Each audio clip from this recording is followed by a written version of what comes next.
Star news Marathi, नवे पाऊल नवी दिशा. आमदार विश्वजित कदमांचा सरकारवर हल्ला बोल. शक्तीपीठ महामार्गाबाबत ही काय बोलले?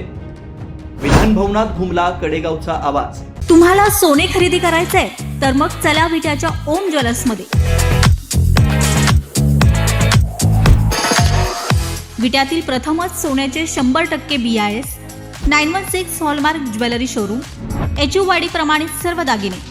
सोने तारण कर्ज योजनाही सुरू. तर मग एक वेळ अवश्य भेट द्या. आमचा पत्ता ओम ज्वेलर्स, सराफपेठ, बँक ऑफ महाराष्ट्रासमोर विटा. संपर्क श्री भगवान ढमाले गार्डीकर, डॉक्टर विशाल शिंदे मोराळे. प्रवेश सुरू 2026-27. Doctor DY Patil public school विटा CBSE. नर्सरी, LKG, UKG, 1ली ते 10वी. रोबोटिक्स, प्रत्येक क्लासमध्ये smart board, school ERP app, abacus, आधुनिक प्रशस्त science lab, science Olympiad, NTSC, MTSC, NSSC scholarship परीक्षा तयारी. 8वी पासून IIT, JEE, नीट फाउंडेशन कोर्स बॅच सुरू. 50,000 स्क्वेअर फूटचं भव्य मैदान, amusement park, taekwondo, yoga, skating, धनुर्विद्या, संगीत, गिटार, डान्स. संपर्क करा. गेल्या काही दिवसांपासून शक्तीपीठ महामार्गाबाबत सांगली जिल्ह्यातील लोकप्रतिनिधी आपली भूमिका का मांडत नाहीत अशा प्रतिक्रिया शेतकऱ्यांच्या येत होत्या. त्यामुळे आज कडेगावचे आमदार विश्वजित कदम यांनी शक्तीपीठ महामार्गाबाबत सरकारवर हल्लाबोल केला. शक्तीपीठ महामार्गाबाबत त्यांनी आपली भूमिका स्पष्ट करत सरकारला काही प्रश्न उपस्थित केलेत.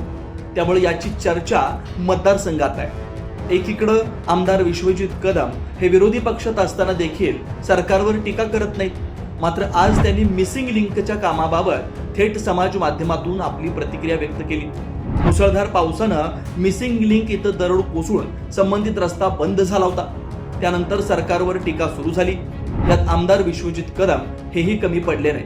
त्यांनी याबाबत क्वालिटी पण मिसिंग असेल असं म्हणत सरकारला टोमणा हाणलाय.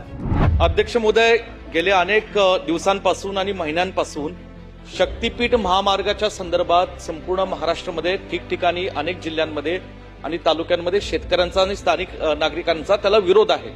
या अलाइनमेंट ह्या जवळजवळ 2 ते 3 वेळा बदलण्यात आल्या. आता सुरुवातीला जेव्हा अलाइनमेंट करण्यात आली, चर्चा अशी होती की ही कोरडवाहू दुष्काळी तालुके, दुष्काळी गावं असतील, त्यातनं हा रस्ता नेला जाईल म्हणून.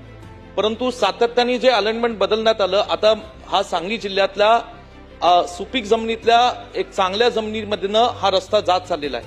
अध्यक्ष महोदय, ह्याच्या बाबतीतली माहिती लोकप्रतिनिधी म्हणून, विधानसभेतला एक सदस्य म्हणून, आमदार म्हणून सातत्याने त्या विभागाच्या अधिकाऱ्यांना आणि सर्व स्थानिक अधिकाऱ्यांना आम्ही माहिती मागत आहोत की नेमकी कुठल्या गावातली, कुठल्या या ठिकाणी क्षेत्रातली किती जमीन जाणार आहे म्हणून.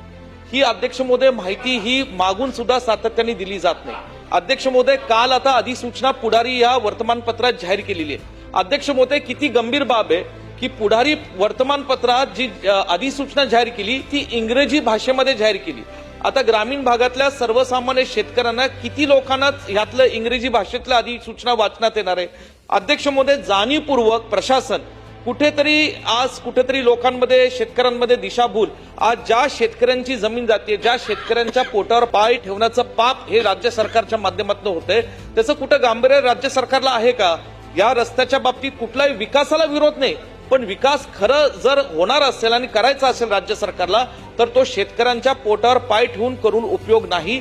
आम्ही वारंवार विनंती करत आहोत. ह्याच्यावर सातत्याने मोर्चे होत आहेत, आंदोलन होत आहेत की या ज्या काही नव्या अधिसूचना केल्या आहेत, नव्या अलाइनमेंट आहे, ह्याच्या बाबतीत स्थानिक शेतकऱ्यांना, स्थानिक नागरिकांना, स्थानिक लोकप्रतिनिधींना विश्वासात घेतलं पाहिजे. कुठेही लोकांचं नुकसान होणार नाही. पिढ्यानपिढ्या ज्या कुटुंबांनी शेती केली आणि ज्या शेतीतनं आज त्यांना चांगलं उत्पन्न मिळतंय, चांगलं पिकाचं दर मिळतंय, म्हणून त्यांचं नुकसान होता कामा नये. स्टार न्यूज मराठीसाठी चंद्रकांत जाधव, विटा.